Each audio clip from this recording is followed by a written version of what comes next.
মানে sorry to say ছাত্রলীগে আপনি হাজার দোষ কথা বলতে পারেন, কিন্তু ঢাকা বিশ্ববিদ্যালয়ে যে ছাত্রলীগের কথা বলেন, নারীদের প্রতি সবচেয়ে সহানুভূতি ছিল। কিন্তু প্রথম যেটা জানতে চাই সেটা হচ্ছে ডাকসুর প্রায় অর্ধেক শিক্ষার্থী নারী, কিন্তু মোট প্রার্থীর মাত্র 13% তারা এসেছেন, তারা প্রার্থী দিয়েছেন। মোট পদ 28টি, আর আমরা প্রার্থী দেখছি 471 জন, যেখানে নারী মাত্র 60 জন।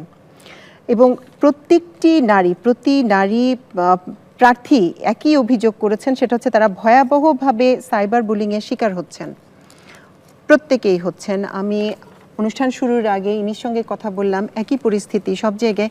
এটা অবশ্য আমি একটা সামাজিক ব্যাধি বলবো, এটা যে শুধু নারী প্রার্থী হয়ে ওনারা দাঁড়াচ্ছেন, সামনে এসেছেন, তাই ওনারা এটা ফেস করছেন তা কিন্তু না। ওভারঅল সবাই করছে, পেশাজীবীরা করছেন, গৃহিণীরা করছেন। কিন্তু ঢাকা বিশ্ববিদ্যালয় থেকে আপনারা প্রতিনিধিত্ব করছেন, আপনাদের ক্ষেত্রে আপনাদের পরিকল্পনাটি কি সাইবার বুলিংয়ের ক্ষেত্রে, অথবা প্রতিনিয়ত যে হেনস্থা হচ্ছে, নানাভাবে অসম্মানিত হচ্ছে, আক্রমণের শিকার হচ্ছে, একজন ভিপি প্রার্থী যদি বলেন যে তিনি ভিকটিম, তাহলে এর চেয়ে লজ্জাজনক তো আর কিছু হয় না। কি পরিকল্পনা? আব্দুল কাদের, আপনি কি চিন্তা করছেন?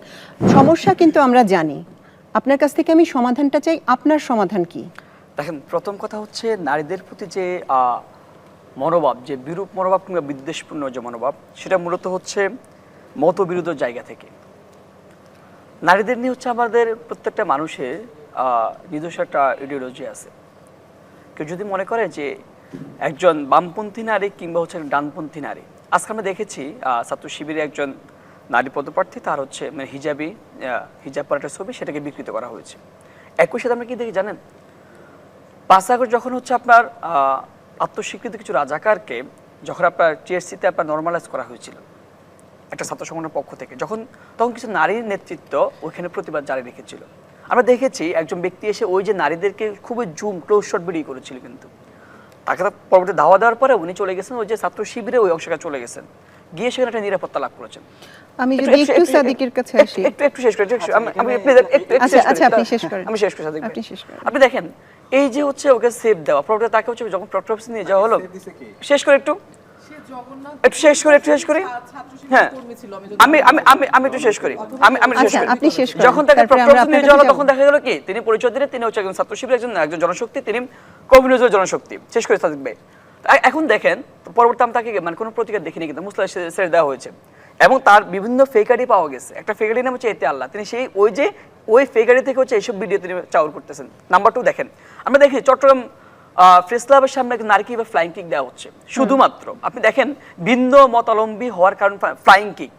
মানে সরি টু সে ছাত্রলীগে আপনি হাজার দোষ কথা বলতে পারেন, কিন্তু ঢাকা বিশ্ববিদ্যালয়ে ছাত্রলীগের কথা বলেন, নারীদের প্রতি সবচেয়ে সহানুভূতি ছিল, কিন্তু শ্রদ্ধাশীল ছিল ঢাকা বিশ্ববিদ্যালয় ছাত্রলীগ। কিন্তু 15 জুলাই যে হামলা, আমি শেষ করি, জুলাইয়ের অভিজ্ঞতা সেটা বলেন না, আমি একটু শেষ করি। কিন্তু এই যে জুলাই পরবর্তী নারীদের প্রতি এত বিদ্বেষপূর্ণ যে মনোভাবটা, শুধু ওই যে নিজস্ব ব্যক্তিগত বিডিওলজির কারণে কিন্তু বিদ্বেষ মনোভাব তৈরি হয়। আমরা দেখেছি, আমি শেষ করি। কিন্তু আমরা এখন যতই বলি যে ওই ব্যক্তি কালফিট, ওই ব্যক্তিকে অমুক মানে আইনের আওতা আনতে হবে, কিন্তু কথা হচ্ছে যখন চট্টগ্রামে একজন ব্যক্তি নারীকে ফ্লাইং কিক দিল, তাকে হচ্ছে থানা হেফাজতে নেওয়া হলো, তাকে ছাড়িয়ে আনার জন্য হচ্ছে মব ক্রিয়েট করা থানার সামনে, কিন্তু আপনি দেখেন ঠিক 3 দিনের মাথায় কিন্তু তাকে হচ্ছে ফুলের মালা দিয়ে বরণ করা হলো। তখন আমাদের ব্যক্তিরা কই ছিল, যারা আজকে বলতেছেন যে নারীদের প্রতি যারা বিদ্বেষপূর্ণ মনোভাব তৈরি করছেন তারা কালফিট, তাদেরকে আইনে আওতা আনতে হবে, তখন আমাদের এই সমস্ত ব্যক্তির প্রতি জানিয়েছিলেন, জানান নাই। কিন্তু আপনি দেখেন, শেষ করি,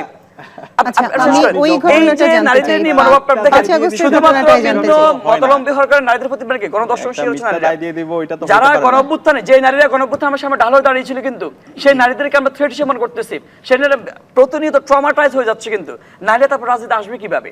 না, এটা তো সংকটের জায়গাটা। আমি শেষ করি। এখন দেখেন ঢাকা বিশ্ববিদ্যালয় ক্যাম্পাসে কি হয়, ঢাকা বিশ্ববিদ্যালয় ক্যাম্পাসে একটা ভিন্ন একটা পরিবেশ আছে, সংস্কৃতি আছে। দেখেন, কিন্তু যদি একটা ছেলে একটা মেয়ে বসে থাকে অনৈতিক কাজ করে, সেটা প্রশাসন দেখবে, কিন্তু আমরা কি দেখেছি? আমরা দেখেছি কি সে একটা মোরাল পুলিশিং এর শিকার হচ্ছে।